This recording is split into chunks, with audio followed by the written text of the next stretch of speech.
Baik, assalamualaikum warahmatullahi wabarakatuh.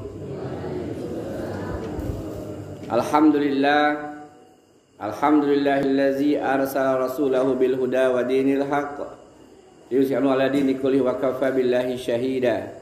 Asyhadu an la ilaha illallah wahdahu la syarikalah wa asyhadu anna Muhammadan abduhu wa rasuluhu la nabiyya ba'dah. Allahumma salli ala Muhammad wa ala alihi wa man tabi'ahum bi ihsan ila yaumiddin, amma ba'd. Fa ya ayyuhal hadirun ittaqullaha haqqa tuqatih wa la tamutunna illa wa antum muslimun. Bapak Ibu, saudara-saudariku, anak-anakku rahimakumullah, senantiasa kita bersyukur kepada Allah Subhanahu wa taala. Allah telah melimpahkan nikmat yang sangat banyak kepada kita. Malam ini Allah berikan nikmat sehat dan waktu luang. Kita bisa menunaikan sholat maghrib berjamaah dan kita juga bisa duduk di majelis ilmu. Semoga seluruh usaha yang kita lakukan untuk menunaikan kewajiban kita tercatat sebagai pahala di sisi Allah Subhanahu wa taala. Amin.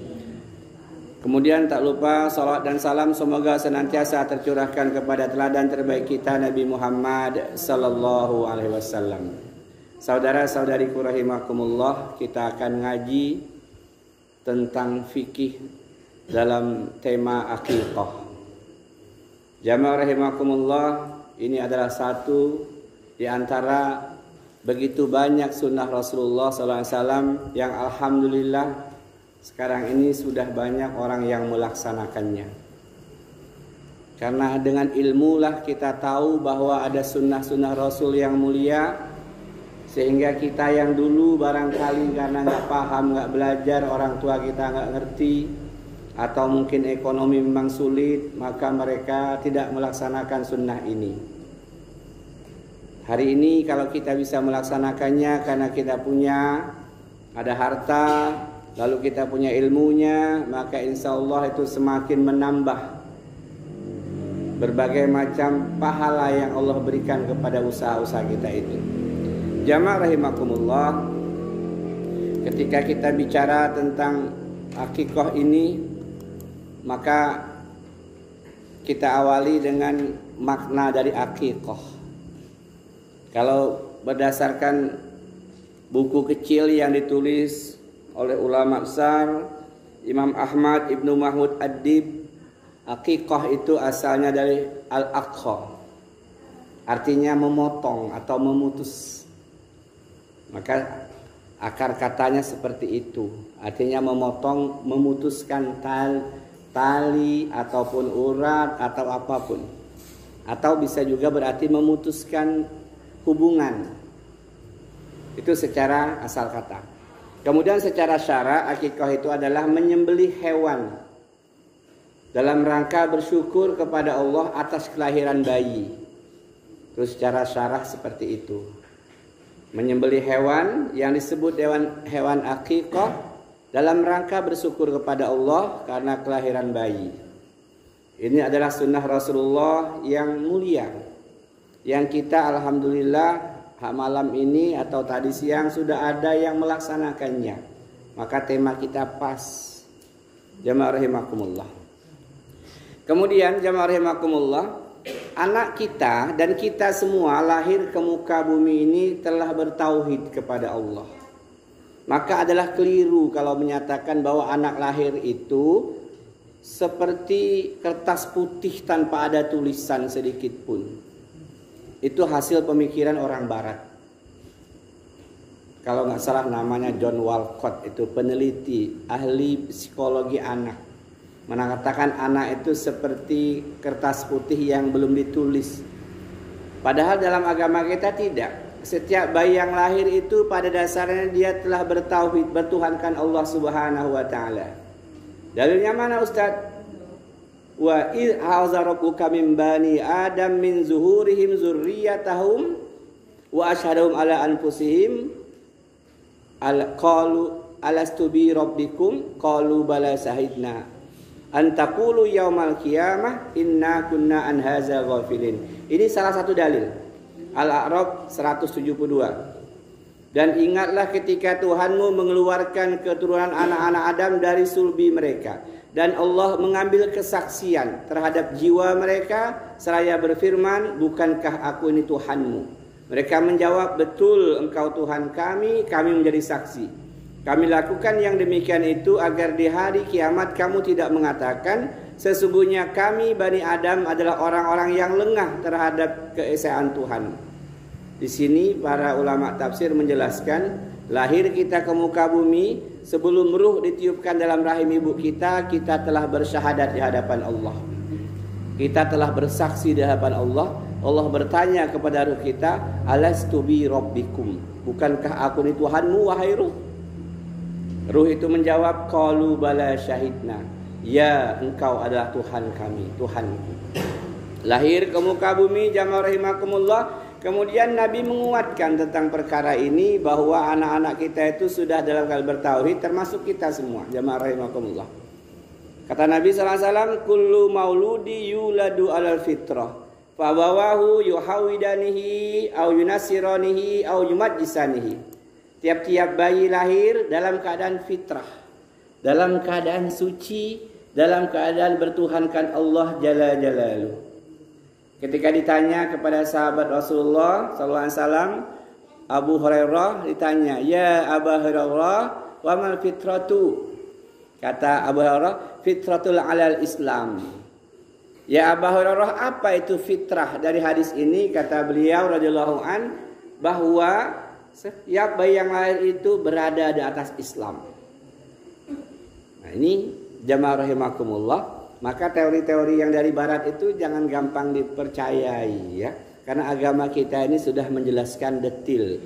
Kita lahir sudah bertuhankan Allah, kita sudah bersahadat di hadapan Allah. Allah nyatakan kami lakukan persaksian itu agar nanti di hari kiamat kamu nggak buang selah. Bahasa kita ya, saya lupa ya Allah. Kayaknya saya belum pernah bersumpah sudah, kata Allah. Kamu lupa di alam ruh. Kemudian ketika lahir, Nabi mengingatkan lagi bahwa kamu itu fitrah, suci, murni, bersih, bertuhankan Allah, berada di atas agama Islam. Fa'abawahu yuhawidanihi, peran kedua orang tuanya menjadikan dia Yahudi, au yumajjisanihi atau Majusi, ayunasiranihi atau Nasrani. Maka orang tua, ayah dan ibu ini penanggung jawab bagi anak-anak yang menjadi amanah buat mereka. Ketika kita tidak menjaga kefitrahan, kesucian, keislaman anak-anak kita, itu akan diminta pertanggungjawaban di hadapan Allah. Hari ini banyak orang tua yang melepaskan kewajiban ini, menyerahkannya kepada guru di sekolah, guru TPA. Guru nggak diminta pertanggungjawaban karena mereka sebenarnya hanya membantu kita mendidik anak kita. Tapi yang harus menjaga, menumbuhkan, mengembangkan, menanamkan adalah kita sebagai orang tuanya. Maka kita sering dengar At-Tahrim ayat 6. Ya ayyuhallazina amanu qu anfusakum wa ahlikum naro. Hai orang-orang beriman, jaga dirimu dan keluargamu, istri dan anak-anakmu dari azab api neraka. Waquduhan nas wal hijarah, yang bahan bakarnya manusia dan batu. Dan seterusnya. Jadi jamaah rahimakumullah, ketika kita paham, tahu bahwa anak-anak kita lahir di atas Islam, maka kewajiban kita yang paling besar, yang paling tinggi, maaf, bukan ngasih makannya, bukan bikin rumahnya, bukan beli kendaraannya. Karena hari ini banyak ayah, banyak bapak ketika ditanya, kok kamu nggak ngajarin anak kamu ngajak sholat? Saya nggak sempat, saya cari nafkah. Cari nafkah wajib, tapi ada kewajiban yang lebih tinggi dibandingkan dengan sekedar mencari nafkah. Karena kita tidak akan ditanya, kamu kasih makan apa anakmu dulu? Sate kambing apa pindang bau? Nggak ditanya.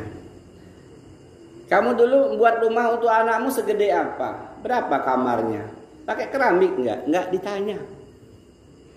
Kamu beli enggak motor anakmu? Enggak ditanya. Yang ditanya kamu jaga enggak keislaman anak-anakmu itu? Karena mereka lahir Islam. Mereka lahir bertuhankan Allah Jalla Jalaluh. Dijaga enggak? Nah, itulah pertanyaan yang akan ditanyakan kepada kita, jamaah rahimakumullah. Maka sebagai orang tua, wajib bagi kita untuk menumbuhkan, menjaga, menanamkan akidah Islamiyah itu. Dan akikah bagian dari usaha kita mengikuti sunnah Rasulullah untuk menjaga kefitrahan anak kita. Tentu kalau kita runut ke belakang panjang ya. Mengazankan di telinga kanannya, Allahu Akbar, Allahu Akbar. Kenapa diazankan? Supaya dia ingat dengan perjanjiannya di alam ruh. Karena dalam azan ada kalimat asyhadu an la ilaha illallah. Dia ingat. Karena yang diberikan pertama pada diri kita, panca indera pertama itu pendengaran. Dalam perut anak itu ketika sudah ada ruh ditiupkan oleh malaikat atas perintah Allah, dia sudah bisa mendengar. Maka kalau kita runut ke belakang, ketika sudah ada ruh usia 4 bulan. Dirunut ke belakang lagi, kapan mendidik anak? Ketika kita memilih pasangan hidup. Dirunut ke belakang lagi, kapan mendidik anak? Ketika kita menjadikan diri kita salih salihah. Jadi jangan pernah bermimpi dapat anak yang taat kepada Allah ketika kita tidak menjadikan kita salih atau salihah. Karena banyak orang hari ini dia hanya menyerahkan kepada guru, dia nggak peduli dan dia sendiri tidak memberikan teladan bagi anak-anaknya. Nauzubillah. Jamaah rahimakumullah. Jadi anak kita fitrah, akikah bagian dari usaha kita untuk menjaga kefitrahan anak kita. Setelah diazankan itu sahih hadisnya, diiqamahkan dhaif hadisnya tapi boleh dilakukan. Azan kanan, kirinya iqamah, lalu ditahnik, dikunyah kurma sampai lumat oleh ayahnya atau kakeknya, kemudian masukkan jari ke mulut kakeknya ayahnya itu, lalu dimasukkan ke mulut yang bayi itu pelan-pelan, supaya pertama yang dirasakan adalah manis, nikmat, segar, supaya indera perasanya mulai berfungsi dia. Tahnik itu sunnah Rasulullah yang jarang dilakukan orang. Kalau nggak punya kurma, kata para ulama boleh madu, tapi jangan es krim ya. Kalau anak-anak ini udah lewat waktunya, jangan nanti pulang ya. Kata Ustadz tadi harus tahnik sayanya, beliin dulu ya kurma ya sekilo ya. Ini udah gede ya. Ini jangankan kurma ya, jengkol aja udah dibantai ya nggak? Udah dilalap, udah lewat waktunya. Kemudian setelah tahnik, maka periode berikutnya kita mengakikahkannya. Jamaah rahimakumullah. Kemudian apa dalilnya? Ada banyak dalil. Kita ambil satu dalil aja. Waktu kita terbatas. Kullu gulamin rahinatun bi akikatihi tusbahu anhu yauma sabihi wa yuhlaku wa yusamma. Sabda Rasulullah SAW, tiap-tiap bayi yang lahir atau semua anak yang lahir tergadaikan dengan akikahnya, maka sembelihlah kambing pada hari ke-7 kelahirannya. Yang paling afdol hari ke-7. Lalu diberi nama, lalu dicukur rambutnya. Ini terkadang karena nggak paham tadi, kok hari ke-7 sih kayak 7 hari aja, kayak orang mati aja. Nah inilah, kalau nggak ngaji itu akhirnya mengaitkan dengan perkara lain. Yang seperti masih sering. Kok nggak hari ke-7? Jangan, hari ke-7 itu hari orang 7 hari orang mati. Nah ini ngikut pula yang lain karena oh iya juga ya katanya. Tapi kalau sudah ngaji tahu hari ke-7 yang paling afdol. Dalam hadis lain nanti hari ke-14 atau hari ke-21. Nggak mampu juga terserah, jangan hitung hari lagi. Nggak mampu juga, ini bukan sebuah yang wajib, ini hanya sunnah mu'akadah. Tapi kalau mampu beli motor 10 juta, masa kambing 2 juta nggak kebeli? Ada nggak kambing 2 juta? Ada ya. Beli kambing akikah ini beda dikit dengan kambing kurban. Nggak usah gede-gede amat, yang penting sehat ya. Jangan beli kambing yang pincang atau buta atau kambing yang miring jalannya. Ya jemaah rahimakumullah, itu hujahnya, itu perintahnya, dalilnya. Lalu beberapa ketentuan akikah yang harus kita ketahui jemaah rahimakumullah. Yang pertama hukumnya sunnah mu'akadah bagi yang mampu. Ingat, ukuran mampu bukan perasaan, bukan logika. Karena ketika menggunakan logika semua orang mengatakan nggak mampu, ya kan ya? Tapi motor 2 di rumah kebeli. Imam Ahmad bin Hambal, Imam Hambali, saking semangatnya untuk menasehatkan orang Islam untuk akikah anak-anaknya, maka beliau katakan, saya menyuruh orang-orang yang tidak mampu untuk membeli hewan akikah dengan berhutang. Dengan berhutang, saya berdoa kepada Allah, semoga Allah memberikan uang kepada orang itu sehingga dia mampu melunasi hutangnya. Itu Imam Hambali berkata seperti itu. Jamaah rahimakumullah.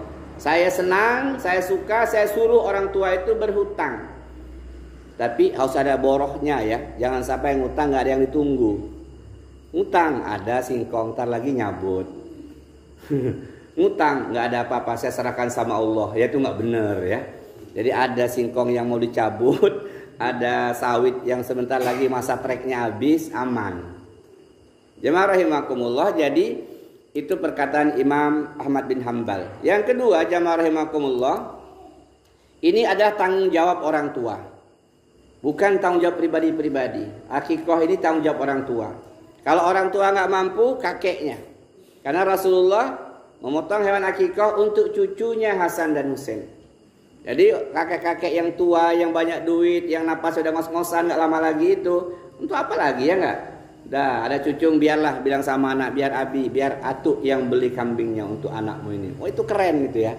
Oh ini benar-benar sunnah Rasul, mirip Nabi. Nabi akikahnya cucungnya beliau sallallahu alaihi wasallam ya. Jadi kalau ada kakek-kakek nenek ngerti akikah, dia masih punya harta banyak, dia nggak segan-segan punya cucung, biar cucung itu saya yang beli kambing akikahnya. Mantap ya. Jamaah rahimakumullah. Jadi kalau kita hari ini belum akikah, tidak ada lagi katakanlah keharusan untuk akikah, karena itu tanggung jawab orang tua kita.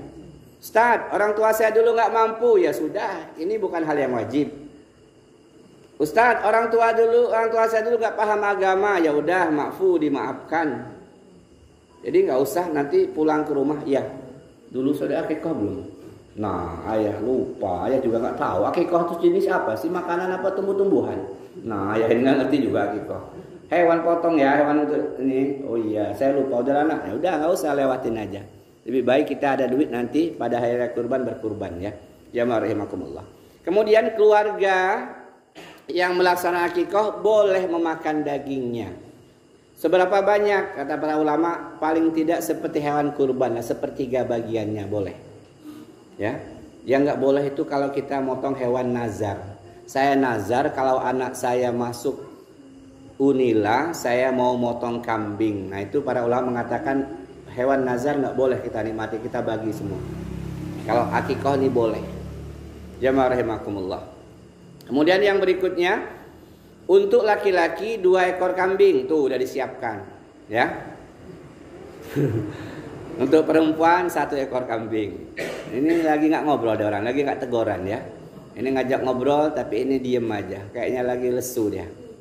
Ya, jamaah rahimakumullah. Jadi ketentuannya seperti itu. Dalilnya mana? Dalilnya hadis sahih riwayat Ahmad, At-Tirmizi, Ibnu Majah dengan sanad hasan ya. Anna Aisyah akhbarat anna Rasulullah sallallahu alaihi wasallam amarahum anil gulamin satani mukafi'atani wa anal jariyati Dari Aisyah Rasulullah bersabda, bayi laki-laki diakikahi dengan 2 kambing yang sama atau yang hampir sama lah beratnya. Kalau sama betul payah nyarinya. Gara-gara nyari sama betul, harus putih semua, hitam semua, tanduknya sama panjang, sampai setahun nggak ketemu ya. Yang penting kata para ulama sepadan lah. Jangan satu gede betul, satu unyil-unyil. Nah ini nggak nyambung ya. 2. Kemudian yang perempuan 1. Nah jamaah rahimakumullah. Tapi kalau nggak mampu 2, 1 boleh. 1 boleh. Ada dalilnya ya. Boleh 1. Ustaz saya nggak mampu 2. Saya dapat anak laki ya 1 jadilah. Jamaah rahimakumullah. Ini disesuaikan dengan kemampuan. Tapi ingat, mengukur kemampuan tadi jangan menggunakan logika ya. Jangan menggunakan akal kita. Kalau menggunakan akal kita, nanti bisikan setan. Kamu itu masih susah, nggak usah lah. Nggak usah lah, yang kaya-kaya aja nggak akikah kok. Sok-sokan juga kamu ini. Nah itu bisikan setan ya. Dilawan ya, jamaah rahimakumullah. Baik, apakah harus kambing? Iya. Boleh nggak sapi? Saya ini orang kaya Ustaz. Sebagian ulama membolehkannya, sebagian besar tapi nggak membolehkan karena hadisnya mengatakan kambing. Ustaz, saya nggak punya kambing, tapi saya punya ayam cemani, ditawar orang 3 juta. Boleh nggak ayam? Ya nggak boleh ya. Saya nggak mampu beli kambing, tapi saya melihara ayam potong. Boleh nggak 100 ayam potong? Lebih banyak daripada daging kambing. Ya nggak boleh. Boleh yang paling abdol kambing. Adapun sapi, unta, kerbau, lembu, sebagian ulama membolehkan, yang lain nggak membolehkan. Ya, jamaah rahimakumullah. Karena ada juga terkadang ya, saking udah lama nggak makan daging, tanya sama ustadznya juga udah lama nggak makan daging, boleh nggak ayam? Udahlah boleh aja lah, daripada nggak ada katanya. Tapi jangan lupa yang ke rumah 2 ekor ya. Nah itu nggak boleh ya. Nauzubillah ya. Baik jamaah rahimakumullah. Kemudian waktu penyembelihan tadi sudah saya sampaikan, dalilnya jelas. Al-aqiqatu tusbahu lisab'in au arba asrata au li ahadin wa ishrin. Jadi kambing aqiqah itu disembelihnya hari ke-7. Kalau misalnya lahirnya hari Senin, cucung kita itu, anak kita itu, hitung Senin itu hari pertama. Senin, Selasa, Rabu, Kamis, Jumat, Sabtu, Ahad. Berarti nyembelihnya hari Ahad. Ngitungnya dari situ pas 7 hari. Atau hari ke-14-nya, hari ke-7 masih repot, masih banyak tamu, masih banyak orang datang, ibunya belum bangun di tempat tidur. Oke, hari ke-14. Hari ke-14 masih repot juga. Kambing payah nyarinya, musim hujan ini banyak yang mati gara-gara kembung. Ya udah hari ke-21. Hari ke-21 enggak juga, terserah kapanpun semampunya. Ustaz, sampai kapanpun enggak mampu, bukan wajib. Sunnah mu'akkadah, sunnah yang ditekankan bagi yang mampu.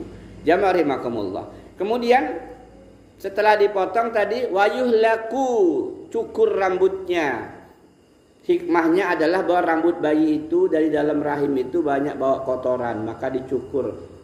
Dicukur sampai bersih, kemudian ditimbang dengan timbangan senilai perak. Kalau rambut anak kita 2 gram, perak di pasar berapa segram? Hah? Enggak, ada yang tahu harga perak? Yang megang-megang cincin tuh, yang ngikat cincin pakai perak kan? Berapa perak segram? Enggak tahu ya.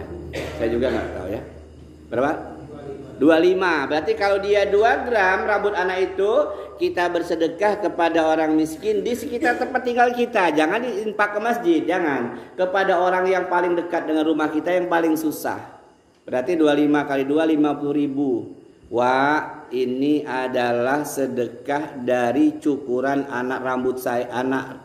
rambut anak saya kemarin, Wak, yang diakikahin. Nih, Wak. Berapa? 50.000. Alhamdulillah, mudah-mudahan istrimu cepat hamil lagi. Nah, Wak, ini materai juga, Wak, ini. Boleh nggak dengan emas? Sebagian ulama membolehkan dengan timbangan emas ya. Supaya orang kaya Ustadz, kalau perak mah kecil, cemen amat. Saya ini udah lama nunggu bayi ini. Sudah 3 tahun kami nikah, baru dapat. Orang bayi tabung 500 juta aja tahan, masa saya pakai perak. Ya udah, emas ya. Walaupun kata para ulama emas itu hadisnya doif, agak lemah, tapi boleh. Ya. Saya motong kambing Ustadz, tapi saya juga motong sapi. Mantap. Masa saya tunggu bertahun-tahun nggak dapat anak, sekali dapat kok saya nggak tampakkan rasa syukur saya. Bagus. Yang jadi berat akikoh ini karena ditambah dengan tambahan-tambahannya itu. Ini yang berat. Harus organ tunggal lah, harus pakai taro, pakai puade, ngundang orang sekampung. Itu yang tadinya sunnah menjadi berat bebannya. Kenapa belum akikoh? Organ sih sudah, tapi artisnya belum, bayarannya dari mana? La ilaha illallah, astagfirullahalazim. Kita potong sendiri, kita masak sendiri, antar ke tetangga, selesai. Menjadi berat akikoh ini karena dibumbui dengan iwak peyek sama kiong racun. Harus puade, harus organ, inilah jadi berat. Padahal agama ini mudah, nggak ada yang menyulitkan kita. Nggak enak Ustaz, kemarin tetangga akikahnya kayak gitu. Nggak usah ikut tetangga, ikutlah sunnah Rasulullah. Ustaz, saya nggak sanggup masaknya, kita potong kasih mentahnya boleh, walaupun lebih abdol yang sudah dimasak. Masakannya yang manis, kata para ulama seperti itu ya. Jamaah rahimakumullah. Baik, jadi bersedekah dengan ukuran berat rambut bayi dengan timbangan perak atau emas. Yang lebih utama perak, tapi kalau kita mampu dengan emas juga diperbolehkan. Jamaah rahimakumullah. Kemudian yang berikutnya, ini juga jadi perdebatan. Kok kamu akikahnya kambing betina sih? Boleh, betina boleh, jantan boleh. Yang nggak boleh itu kambing bencong. Ada kambing bencong nggak Ustaz? Nggak ada ya. Kok kambing kamu ini lain agak melambai? Kata kawan, nah kambing LGBT nih. Kambing homo ini. Nggak ada ya. Itulah binatang aja jamaah rahimakumullah, nggak ada yang lesbi, nggak ada yang homo. Binatang dikumpul laki semua di kandang, nggak ada yang berbuat LGBT. Nggak ada yang menyukai sesama jenis kan ya. Manusia punya akal, punya pikiran. Kok senang sama-sama laki, perempuan sama-sama perempuan. Na'udzubillah, summa na'udzubillah. Ini aneh luar biasa manusia ini. Binatang dikumpulkan bertahun-tahun, kambing betina semua. Nggak ada mereka yang cewekan nggak. Karena mereka tahu bukan pasangannya. Tapi manusia banyak. Na'udzubillah ya, itu tambahan aja biar kawan-kawan agak semangat dikit ya. Jadi boleh kambing betina, boleh juga kambing jantan. Imam Malik mengatakan persoalan akikah menurut pandangan kami adalah bahwa orang yang menyembelih akikah ia bisa mengakikahi anaknya dengan kambing, baik kambing jantan ataupun kambing betina, semampunya. Nanti kalau misalnya kata ustadz lain harus kambing jantan, mungkin dia punya dalil yang lain ya. Kalau saya dan kawan-kawan, insya Allah boleh, kambing betina boleh. Kenapa harus jantan? Mungkin betina melahirkan supaya berkembang biak. Iya, dalilnya bagus. Tapi kalau kita punyanya di rumah itu betina semua 5, ya itulah yang kita potong. Ngapain lagi nyari yang lain ya? Udah dirawat, udah dikasih makan, potong aja yang ada itu. Jamaah rahimakumullah. Kemudian ingat, syaratnya terpenuhi. Baik jantan ataupun betina, syaratnya terpenuhi. Yang pertama, nggak boleh cacat, matanya nggak boleh buta, kakinya nggak boleh pincang, nggak boleh kurus, atau kambing yang sakit. Anak-anak kan ada kambing yang sakit, diajak ngobrol diem aja dia, ngelamun, ngences. Ngapalah kambing saya ini, kata dia. Kamu sakit ya? Iya, kata. Oh jangan, kalau lagi sakit jangan. Kamu tunggu sehat ya. Emang mau saya apain? Mau saya potong kamu. Nah, tambah sakit dia, stres, pagi-pagi mati dia. Nah mati dia, nggak tahan, diancam mau dibunuh tadi ya. Dagingnya nggak boleh dijual ya. Apapun yang ada pada hewan itu nggak boleh dijual. Jangan nanti kulitnya dijual. Lumayan 2 kambing ya, 1 kulitnya 50 dapat 100 sih, jangan ya. Bagikan atau dimasak habis. Sekarang zaman sudah canggih ya. Adapun nggak boleh dipatahkan tulangnya, itu lemah dalilnya ya. Boleh, kalau nggak dipatahkan gimana masaknya ya? Kakinya panjang. Loh kok kayak gini? Kata Ustadz itu nggak boleh dipatahkan. Boleh, jangan menyusahkan ya. Kasihan juga kawan megangnya nggak? Megang nggak gini? Ya Allah, astagfirullah. Baik. Lalu bacaannya ketika menyembelih ada banyak bacaan ya. Yang paling sederhana ini yang saya ambil dari ucapan Imam Hasan al-Basri rahimahullah, ulama besar. Bismillahi wallahu akbar. Allahumma laka wa ilaika hazi aqiqatun bla bla bla bla fulan fulan, sebutin namanya. Siapa yang motong yang paling afdol? Ayahnya. Samalah. Yang ngazankan ayahnya yang paling afdol. Yang ngasih nama itu hak ayahnya. Yang motong akikahnya ayahnya. Kita yang laki-laki ini. Karena kita yang menjadi pemimpin di rumah tangga itu. Tapi kalau nggak kuat ya paksa cari jagal. Jagal, kadang jagal ini maaf ya, agak-agak aneh juga jagal ini. Pak, biar akikahnya afdol, palanya untuk jagal. Nah itu nggak ada hukum itu ya. Kadang-kadang jagalnya juga ya itulah, maaf ini ya. Udah minta kepala, motongnya bukan di tengah atau di sini, di pangkal lehernya betul. Itu cerita nyata, itu saya pernah disampaikan. Ustaz, katanya lebih afdol akikah itu dipotong di pangkal leher, Ustaz. Kepalanya untuk yang motong. Iya kata Ustadznya. Nah, calak dia saya bilang. Enak betul dia di pangkal sini ya kan, dapat dagingnya banyak ya. Enggak ya, motong sesuai dengan kaifiat tata cara motong.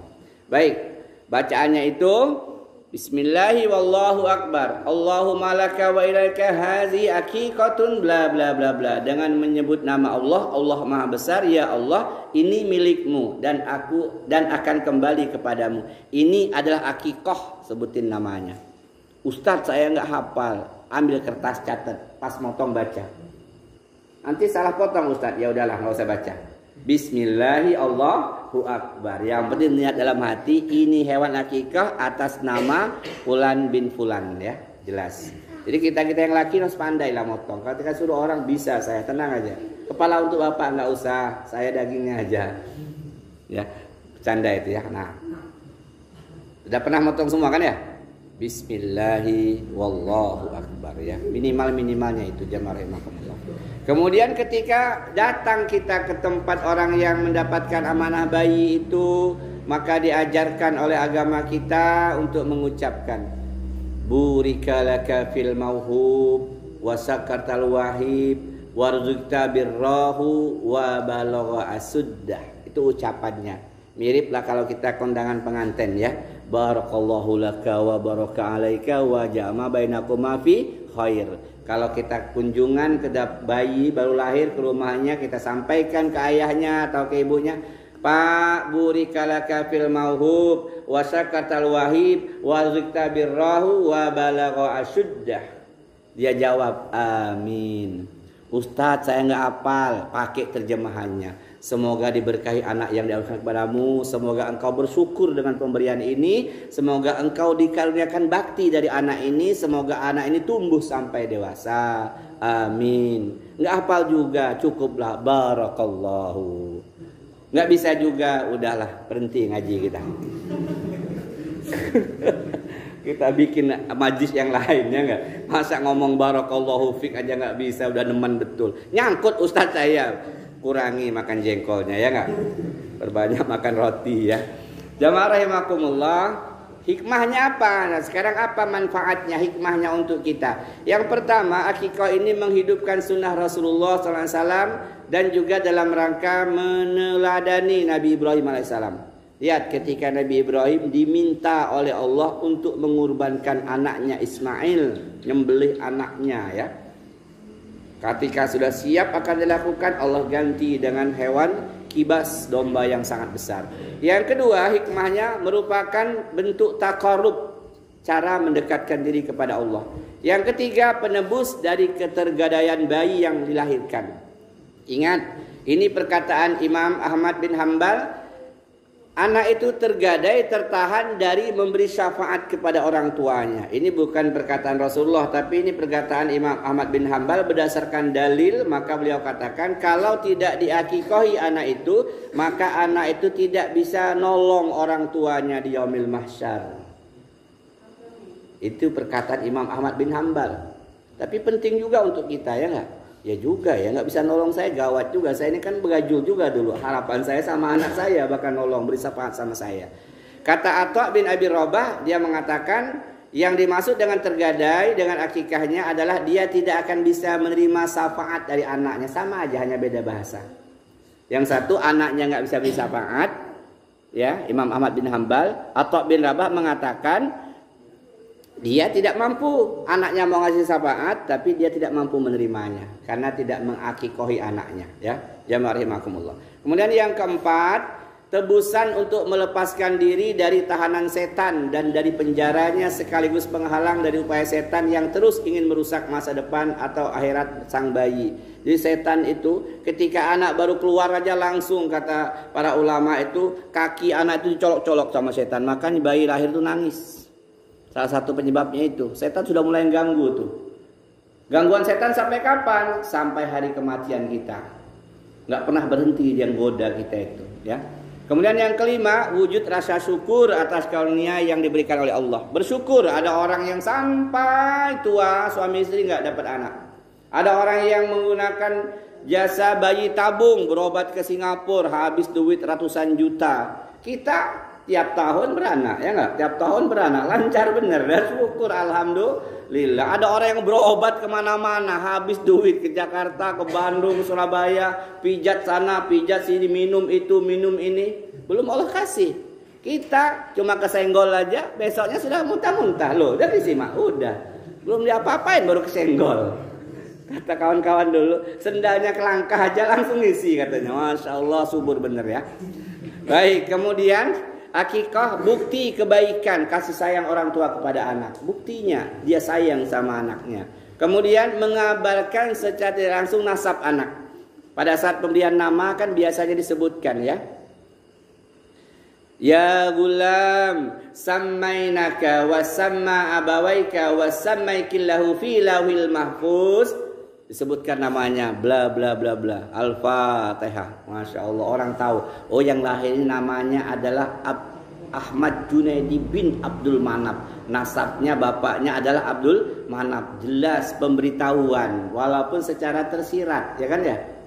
Itu jamaah rahimakumullah. Kemudian yang ke-8, melatih jiwa untuk menjadi orang yang dermawan dan menjauhkan dari sifat pelit, bakhil, medit, kedekut. Orang kalau dihinggapi penyakit pelit, ketika mau akikah mikir dia 2 kali 2 4 juta. Bisa DP untuk ambil fiction itu. Ya kan? 2 juta kali 2. Kalau laki-laki kan 2 kambing 4 juta. Belum untuk beli sayur, beli. Wah, gak usah lah. Setan membisikkan, jangan woi. 4 juta itu baru modal awal. Belum beli sayur, beli beras, ngundang orang lagi. Udah lah, gak usah aja. Yang kaya-kaya aja enggak. Nah, na'udzubillah. Kita enggak bismillah aja ya. Itu merupakan cara melatih jiwa supaya enggak pelit, enggak medit, enggak kedekut, enggak kesit, enggak pesit ya, dan sebagainya. Yang ke-9, jamaah rahimakumullah, sarana menampakkan kegembiraan dalam melaksanakan syariat Islam. Orang akikah itu senang, bahagia, dapat bayi, dapat amanah, dia senang, dia gembira. Ya, bahkan kadang-kadang anak itu belum bisa apa, bisa diajak ngobrol. Oh, gantengnya anak ayah, gantengnya ya Allah, gantengnya, padahal hidungnya pesek ya. Masih kecil. Saking senangnya dia, gembira dia. Tanti, ayah cari untuk kamu kambing apa yang paling gede? Kambing Australia itu ya. Kamu etawa anak, kamu kebanggaan ayah. Kamu kebanggaan ayah nih. Ayah cari kambing yang paling gede. Ada nggak tanduk yang 1/2 meter? Itu yang kita beli nak. Tenang aja rumah. Kata anaknya, Masya Allah, abiku luar biasa, senang betul sama aku. Dibilangnya aku ganteng, padahal hidungku pesek ya. Tiap hari dipencetin sama ayahnya, nah biar mancung nah ya. Baik, yang ke-10, simbol perwujudan seruan Nabi yang mulia melalui sabdanya, sesungguhnya aku, kata Rasulullah, membanggakan banyaknya jumlah kalian di hadapan umat yang lain. Jadi anak banyak itu kemuliaan dari Rasulullah, simbol Nabi bangga kalau kita punya anak banyak. Tapi ingat, dirawat. Jangan habis di banyak-banyak, taruh sana, taruh sini, kasih ke mbah aja, kasih ke neneknya, dia mau aja berdua sama bininya, nggak bertanggung jawab itu. Ya, anak banyak itu ya dalam agama kita memang disarankan. Asal dirawat, dijaga, dididik ya, jamaah rahimakumullah. Kemudian yang ke-11, hikmah akikah itu adalah menyelisihi kaum kafir Quraisy dan kaum Nasrani. Orang Quraisy dulu kalau dapat anak mereka akikah juga. Tapi menyembelih kambing, darahnya dilumuri di kepala bayi, lalu dikelilingi di sebelah Ka'bah. Datang Islam masih dipertahankan, cuma diperbaiki caranya. Darahnya, kepalanya dilumuri dengan minyak wangi, zafaron, harum. Kadang kebalik, ya, yang marhabanan yang disemprot, bayinya enggak. Harusnya bayi itu kita ambil semprotan itu, ketika disemprot sama yang bawa bayi, yang masih suka marhabanan bayi, apa namanya itu? Berjanji apa ya, semprot ke tangan kita usap di kepalanya sambil berdoa. Rabbi habli minas solihin, Rabbi ja'alni muki masolah. Jangan disemprot dikasih ke yang keliling yang jerit-jerit itu. Itu juga karena nggak ngaji, jadi nggak tahu. Harusnya wangi-wangi itu untuk sang bayi ya. Jamaah rahimakumullah. Menyelisih kaum Nasrani. Gimana kaum Nasrani? Kaum Nasrani kalau ada bayi lahir, dia dicelupkan dengan cairan warna kuning sebagai pembaptisan sekaligus pemberian nama. Jadi kalau kita punya kaum Nasrani, begitu mereka caranya. Maka Islam, agama kita membedakannya. Menyelisih tradisi budaya orang-orang luar Islam. Yang terakhir, ke-12, memperkuat ukhuwah Islamiyah, persaudaraan muslim, dan takaful ijtimai, kepedulian sosial. Kalau kita akikah, maka semua tetangga gembira, diundang mereka menikmati makanan. Akhirnya terjadi hubungan sosial yang erat, yang akrab, yang kompak. enak ya. Kemarin akikah di situ, minggu depan di sana. Tanya mana lagi yang lagi hamil, oh sana. Oh ya Masya Allah. Selama sebulan diperbaikan gizi kita.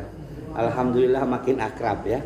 Tadinya mau ke Jawa nggak jadi. Kok nggak ke Jawa, nanti ada akikah bulan depan itu. Rugi kalau saya nggak ikut, ada satenya ya. Jamaah rahimakumullah, demikian kajian kita sampai batas Isya ini tentang akikah, hukum, ketentuan dan hikmahnya. Mudah-mudahan yang sedikit ini bermanfaat untuk kita semua. Wassalamualaikum warahmatullahi wabarakatuh.